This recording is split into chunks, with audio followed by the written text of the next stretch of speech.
Hello friends, welcome to smart class. আজকের ভিডিওতে আলোচনা করব প্রিসিভ রাইটিং। এর আগেও প্রিসিভ রাইটিং করিয়েছি, অবশ্যই তোমরা সেই ভিডিওগুলো দেখবে। তো ডেসক্রিপটিভ ইংলিশের মধ্যে প্রিসিভ রাইটিং অন্যতম একটি ইম্পর্টেন্ট জায়গা, এবং পিএসসি ক্লার্কশিপ বলো বা আইসিডিএস বলো, এছাড়াও ডাব্লিউবিসিএস মিসেলিনিয়াস, যেখানে ডেসক্রিপটিভ ইংলিশ আছে সেখানে মূলত প্রিসিভ রাইটিং আসবে, এটা জেনে রাখো। তো প্রিসিভ রাইটিং তার জন্য ভালোভাবে শিখতে হবে, এবং প্রিসিভ রাইটিং কীভাবে লিখবে, কীভাবে ঠিকঠাকভাবে তার পুরো যে মিনিংটা আছে সেটাকে ফুটিয়ে তুলবে বা এক্সপ্রেস করবে, সেটা একটু জানতে হবে, সেটা শিখতে হবে, নাহলে কিন্তু ঠিক করে প্রিসিভ রাইটিং লিখতে পারবে না। তো এর আগের ভিডিওতে আমি আলোচনা করছি কীভাবে প্রিসিভ রাইটিং লিখতে হয় বা কী কী ফর্মুলা, কী কী রুল ফলো করতে হবে। আজকের ভিডিওতে প্রিসিভ রাইটিং আলোচনা করবো, এবং এখানে দুটি এক্সারসাইজ রেখেছি, দুটি টেক্সট রেখেছি, সেখান থেকে প্রিসিভ রাইটিং লিখে দেখবো কীভাবে লিখতে হয়, এবং এখানে স্টেপ বাই স্টেপ আমি তোমাদের শেখাবো। তো যারা ভিডিওটি দেখছো তাদের সকলকে বলবো পুরো ভিডিওটি দেখতে এবং স্কিপ না করে দেখতে, কেননা প্রত্যেকটা পয়েন্ট আমি চাই যে তোমরা বোঝো, তাহলে তোমরা নিজে থেকে লিখতে পারবে। এবং যদি ভিডিওটি ভালো লাগে তাহলে অবশ্যই লাইক করবে, কোনো প্রশ্ন থাকলে বা কোনো মতামত থাকলে সেটা কমেন্টে জানাবে, এবং যারা নতুন তাদের অবশ্যই বলবো চ্যানেল সাবস্ক্রাইব করতে, কেননা এরপরে আরও নতুন রকমের প্রিসিভ রাইটিং এবং ট্রান্সলেশন, রিপোর্ট রাইটিং, সমস্ত রকম ভিডিও আপডেট নিয়ে আসবো। তো চলো তাহলে আজকে দেখে নিই প্রিসিভ রাইটিং টেক্সট নাম্বার 1। দেখো এখানে যে টেক্সট আছে সেটা একবার পড়ে নেবো প্রথমে। আচ্ছা, এর পাশাপাশি বলে রাখি যে তোমরা স্মার্ট ক্লাসকে ফেসবুকে এবং টেলিগ্রামে জয়েন করতে পারো, তার লিঙ্ক আমি ডেসক্রিপশন বক্সে দিয়ে দেবো, এবং অন্যান্য ভিডিওর লিঙ্কও কিন্তু ডেসক্রিপশন বক্সে দেওয়া থাকবে। ওকে, তো দেখো এখানে বলছে machines have in fact become the slaves of modern life, they do more and more work that human beings do not want to do themselves. Think for a moment of the extent to which machines do work for you. You wake perhaps to the hoot of a siren by a machine in a neighboring factory. You wash in water brought to you by the aid of machinery, heated by machinery, and placed in basins for your convenience by a machine. So you eat your breakfast quickly, cooked for you by machinery, go to school in machines made for saving labor, leg labor, and if you are lucky to be in a very modern school, you enjoy cinema, where a machine teaches you, or you listen to lessons broadcast by one of the most wonderful machines. So dependent man has become on machines that a certain writer imagines a time when machines will have acquired a will of their own and become the master of men, doomed once more to slavery. মানে বুঝতেই পারছো এখানে মেশিনকে নিয়ে বলা হয়েছে, এবং বর্তমানে এই যে ইন্ডাস্ট্রিয়ালাইজেশন, সেখানে যে মেশিনের ডেভেলপমেন্ট বা সমস্ত কিছু মেশিনেই করে দিচ্ছে মানুষের কাজ, এবং তার জন্য এখানে যে টেক্সট আমরা পাচ্ছি সেটাই বলেছে যে মেশিন কীভাবে মানুষের সমস্ত কাজগুলো সহজ করে দিচ্ছে, এবং একটা সময় নাকি আসতে চলেছে যেই সময় মানে মেশিনরা, the man will become the slave, the human civilization will become the slave of machine. মানে আমরা মানব সভ্যতা মেশিনের স্লেভ হয়ে যাব, তাদের চাকর হয়ে যাব। এখন যেমন মেশিন চাকর, এবং যেমন যেভাবে মানব জাতি তাদের খাটাচ্ছে, একটা সময় আসবে ঠিক উল্টোটা।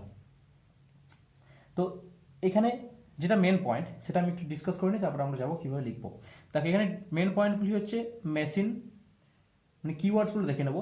প্রথম যে ওয়ার্ডটি পাচ্ছি আমরা এখানে মেশিন, এবং তারপরে হচ্ছে স্লেভস। তাহলে মেশিন, স্লেভ, এখন মডার্ন লাইফে হচ্ছে মেশিন আমাদের slave.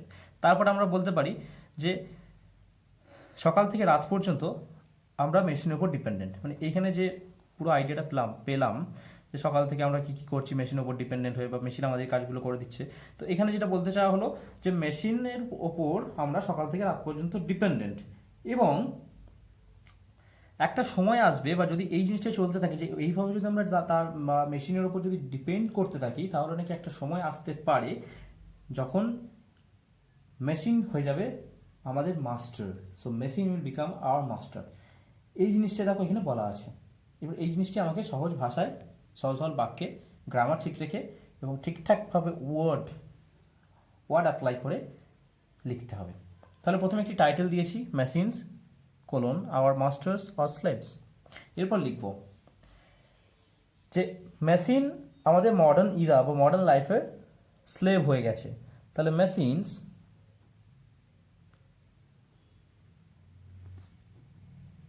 have become the slave of modern era, বর্তমান সময়ের। এরপরে এই যে পুরো জায়গাটা যেটা পেলাম যে সকাল থেকে রাত পর্যন্ত আমরা মেশিনের উপর নির্ভরশীল, তাহলে from morning to midnight, from morning to night বা midnight, it does work,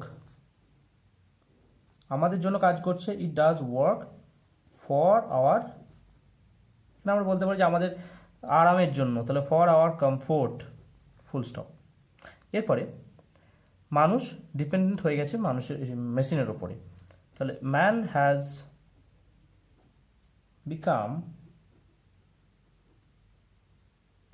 dependent on machine,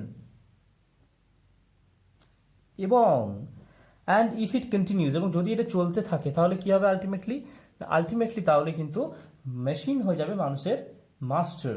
and if it continues, যদি এটা চলতে থাকে তাহলে কি হবে না মেশিন উইল বিকাম, তাহলে আমরা এখানে লিখবো যে মেশিন উইল বিকাম, মেশিন হবে, machine will become the master of men, মানুষের মাস্টার হয়ে উঠবে, প্রভু হয়ে উঠবে। ঠিক আছে, তো এই পুরো টেক্সটটাতে এটাই বলতে চেয়েছে, এবং এর বেশি কিন্তু আমরা প্রিসি লিখবো না। প্রিসি হচ্ছে খুব সংক্ষিপ্ত, যেটা মেন আইডিয়া আমরা সেটাকে তুলে আনবো। আর সামারিটি ঠিক একটু আলাদা, সামারিতে যেটা বলা হয়েছে সেটা আমরা প্যারাফ্রেজ করে লিখতে পারি, কিন্তু প্রিসিটা হচ্ছে খুব সংক্ষিপ্ত, ঠিক মূল যে আইডিয়াটা সেটা আমরা এখানে তুলে আনবো। তাহলে দেখো এখানে এত বড় লেখাটার মধ্যে আমরা যেটা তুলে এনেছি এখানে, সেটা হচ্ছে মূলত যে মূল আইডিয়া, যে মেশিন কিভাবে বর্তমান যুগে মানুষের স্লেভ হয়েছে এবং আমরা কীভাবে ডিপেন্ডেন্ট হয়ে উঠছি মানুষের মেশিনের উপরে, এবং একটা সময় আসবে যদি আমরা এই জিনিসটা চলতে থাকে, এই যে ডিপেন্ডেন্সটা যদি চলতে থাকে, তাহলে একটা সময় আসবে when machine will become the master of men. ঠিক আছে, তো এটা হচ্ছে ফার্স্ট টেক্সট। এরপরে যাবো আমরা সেকেন্ড টেক্সটে। এটি হচ্ছে সেকেন্ড টেক্সটটা একটু বড় এবং লিখতে একটু সময় লেগেছে এবং অনেকটা বড় হয়েছে। তো এখানে যেটা বলতে চাইছি আমি সেটা একটু বলে দিই। দেখো বলছে India has witness great expansion of education opportunity, India education অপরচুনিটির ক্ষেত্রে একটু মানে তার ইম্প্রুভমেন্ট হয়েছে since the attainment of independence, স্বাধীনতার পর থেকে। However the disable children have not yet been benefited in any substantial manner from the growth in educational facility. মানে হচ্ছে যে যারা ডিসেবল চিলড্রেন তাদের কিন্তু কোনো উন্নতি হয়নি, বা তাদের যে পড়াশোনা তাদের শিক্ষাক্ষেত্রে কিন্তু কোনো উন্নতি হয়নি। কেন না, education of handicap children ultimately becomes more dependent and non productive, বরং আরও বেশি ডিপেন্ডেন্ট হয়ে গেছে এবং নন প্রোডাক্টিভ হয়েছে। ইট ইজ দেয়ারফর বিলিভড, এবং এটা বিশ্বাস করা হয় that scarce national resources should be spent on them, মানে তাদের উপর যে প্রাকৃতিক মানে আমাদের যে জাতীয় সম্পদ সেটাকে তাদের উপর ব্যয় করাটা নাকি খুব ভালো হবে না বা কোনো লাভজনক হবে না, কোনো রকমভাবেই লাভজনক হবে না। So further it has been our misconception, এবং এটা হচ্ছে আমাদের ভুল ধারণা that the education of handicap children requires highly specialised people and as such it must be very costly, এবং এটা মনে করা হয় যে যারা যে ডিসেবল চাইল্ড তাদেরকে শিক্ষা দেওয়ার জন্য হাইলি স্পেশালাইজড পিপল দরকার বা টিচার দরকার, এবং এটা খুব costly. So for this wrong notions, এবং এই ভুল ধারণাগুলোর জন্য we have not been able to involve clinical educational specialisation programmes of training and education, এবং তার জন্যই আমরা নতুন নতুন যে প্রোগ্রাম সেগুলো তাদের দিতে পারি না। So it is encouraging to note that the new national policy of education has recommended the placement of such children in regular schools so as to provide them integrated education along with the normal students. এবার এই যে বর্তমানে নতুন যে national পলিসিটি হলো এডুকেশনের, সেটাতে নাকি তাদের উপর জোর দেওয়া হচ্ছে এবং ইন্টিগ্রেটেড এডুকেশনের কথা বলা হচ্ছে। ইন্টিগ্রেটেড এডুকেশন হচ্ছে যেখানে তারা নর্মাল স্টুডেন্টের সঙ্গে পড়তে পারবে একই স্কুলে। So the objective is to place the disabled children in ordinary schools for imparting education with the help of special teachers, এবং নর্মাল স্টুডেন্টদের সঙ্গে তারা পড়াশোনা করবে এবং সেই এইডস বা সেই যে রিকোয়ারমেন্টগুলো বা সেই রিসোর্সগুলোই কিন্তু তারা ইউজ করবে। So for fulfilling this objective and array of the necessary infrastructure by way of training of teachers, provision of equipment and books are some of the basic precautions, এবং এটা করার জন্য কী করতে হবে, মানে এইটাকে অ্যাপ্লাই করার জন্য বা ইমপ্লিমেন্ট করার জন্য এই জিনিসগুলি করতে হবে। Training of teachers, provision of equipment এবং বুক তার সংখ্যা বাড়াতে হবে। ঠিক আছে, তো hopefully the parents and the handicapped children will be greatly relieved, এবং যারা পেরেন্টস এবং তাদের যারা চিলড্রেন তারা একটু আশ্বস্ত হবে। when the latter মানে এখানে যে শেষে আছে তাকে বলা হচ্ছে, latter হচ্ছে যে শেষে থাকে তাকে বলা হয়, ফরম্যাট হচ্ছে প্রথমে। তাহলে when the latter are transferred to regular schools, যখন তাদেরকে রেগুলার স্কুলে ট্রান্সফার করানো হবে তখন তারা একটু রিলিভড হবে। ঠিক আছে, তো এই হচ্ছে টেক্সট, এটা থেকে আমাকে পিছিয়ে লিখতে হবে। তাহলে দেখো এখানে আমরা বুঝতে পারলাম যেটা বলা হচ্ছে যে যারা ডিসেবল চিলড্রেন তাদের জন্য ইনক্লুসিভ এডুকেশনের কথা বলা হচ্ছে, তারাও ইনক্লুড হবে। ইনক্লুসিভ মানে যেটাতে যে শিক্ষা ব্যবস্থা তারাও ইনক্লুড হবে। তাহলে আমরা এখানে টাইটেল দিতে পারি যে inclusive education for disable children বা ফর চিলড্রেন উইথ ডিসেবিলিটিস। ঠিক আছে,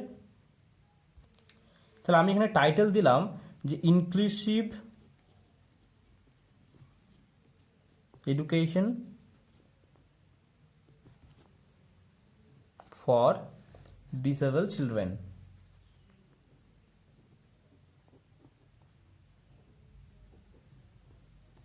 ঠিক আছে, এরপর আমরা প্রিসিটা লিখবো। তাহলে প্রথমেই ছিল যে এডুকেশনাল অপরচুনিটি সাথে সাথে বা এডুকেশনাল অপরচুনিটি বাড়বার সাথে বা এক্সপ্যান্ড হওয়ার সঙ্গে সঙ্গে ডিসেবল চিলড্রেনের কিন্তু কোনো বেনিফিট হয়নি। তাহলে এখানে লিখবো, তাহলে ইনস্পাইট অফ মানে হচ্ছে পরিবর্তে, ইনস্পাইট অফ দ্য এক্সপ্যানশন, এই টেক্সটটা একটু বড় আছে তাহলে আমরা একটু বেশি লিখতেই পারি। In spite of the expansion of educational opportunities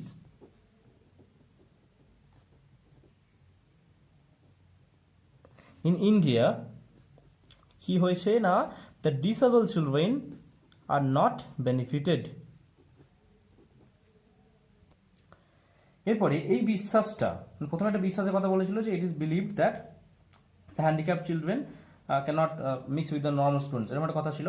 তো for the belief that handicapped children are dependent and non-productive, এটা বলা ছিল, তাহলে আমরা লিখতে পারি যে ফর দ্য বিলিভ, এই বিশ্বাসটার জন্য, তাহলে for the belief that handicapped children, যে হ্যান্ডিক্যাপড চিলড্রেনরা এবং বা হ্যান্ডিক্যাপড চিলড্রেন আর ডিপেন্ডেন্ট, তারা হচ্ছে ডিপেন্ডেন্ট, এটা ভাবা হয়, অ্যান্ড নন প্রোডাক্টিভ, এবং তাদেরকে শিক্ষা দিয়ে কোনো লাভ হবে না, এটা ভাবা হয় নন প্রোডাক্টিভ। এবং তাদের এডুকেশন, এটাও বলা হয়েছিল যে তাদের এডুকেশন দিতে গেলে হাইলি টিচার্স দরকার, বা হাইলি রিকোয়ার্ড বা হাইলি কোয়ালিফাইড টিচার্স দরকার। সো দেয়ার এডুকেশন, কি বলবো এখানে, রিকোয়ার মানে দরকার, the education requires highly specialised teachers, যারা খুব স্পেশালাইজড এবং যারা খুব কোয়ালিফাইড সেরকম টিচার্স দরকার। এবং এটাও বলা হয়েছিল যে ইট ইজ ভেরি কস্টলি। ঠিক আছে, এবার এখানে কিন্তু সেন্টেন্সটা কমপ্লিট হলো না, এখানে আমি ফর দিয়ে শুরু করেছিলাম, for the belief that handicapped children are dependent and non productive and the education requires highly specialised teachers, comma educational programme বা নতুন নতুন যে প্রোগ্রামগুলো সেগুলো তাদের জন্য ইমপ্লিমেন্ট করা যায়নি। তাহলে এডুকেশনাল প্রোগ্রামস ফর দেম কখনোই ইমপ্লিমেন্ট করা যায়নি। For them have never been implemented.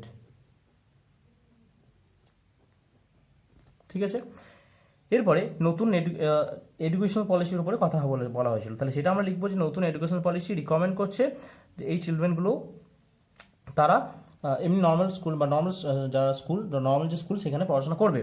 তাহলে the new educational policy, the new national policy on education, সেটা কি রেকমেন্ড করছে, তাহলে ইট রেকমেন্ডস, আমরা করবো ইট রেকমেন্ডস দ্যাট যে সাচ চিলড্রেন, এরকম বাচ্চাগুলোকে কোথায় প্লেস করা হবে, such children should be placed, তাদেরকে কোথায় দেওয়া হবে, সেই জায়গাতে যেখানে তাদের যে নিড বা তাদের যে চাহিদা সেটা পূরণ হবে। So should be placed where the needs are fulfilled বা ক্যাটার্ড টু, ক্যাটার মানে তাদেরকে দেওয়া হচ্ছে। এরপরে এই অবজেক্টিভটাকে ফুলফিল করার জন্য কিছু প্রিরিকুইজিটস দরকার, রিকোয়ারমেন্ট কিছু বলেছিল, যেমন training of teachers, provision of equipment এবং বইপত্র দিতে হবে। তাহলে আমরা এটা লিখতে পারি যে টু ফুলফিল দিস অবজেক্টিভ, তাহলে টু ফুলফিল দিস অবজেক্টিভ, এই অবজেক্টিভটাকে ফুলফিল করার জন্য কি করতে হবে, দেয়ার আর কিছু ব্যবস্থা নিতে হবে, সেগুলোকে আমরা বলতে পারি প্রি রিকুইজিট, SITES। তার মধ্যে কি কি পড়ছে, such as training of teachers, টিচারদিকে ট্রেনিং দিতে হবে, এর পাশাপাশি ইকুইপমেন্ট বাড়াতে হবে, provision of equipment and book, এবং তার পাশাপাশি বই। ঠিক আছে, এবং এই রেকমেন্ডেশনে যদি দেওয়া যায় তাহলে তাদের কিছু সুবিধা হতে পারে। তাহলে আমরা এখানে লাস্টে লিখতে পারি যে হোপফুলি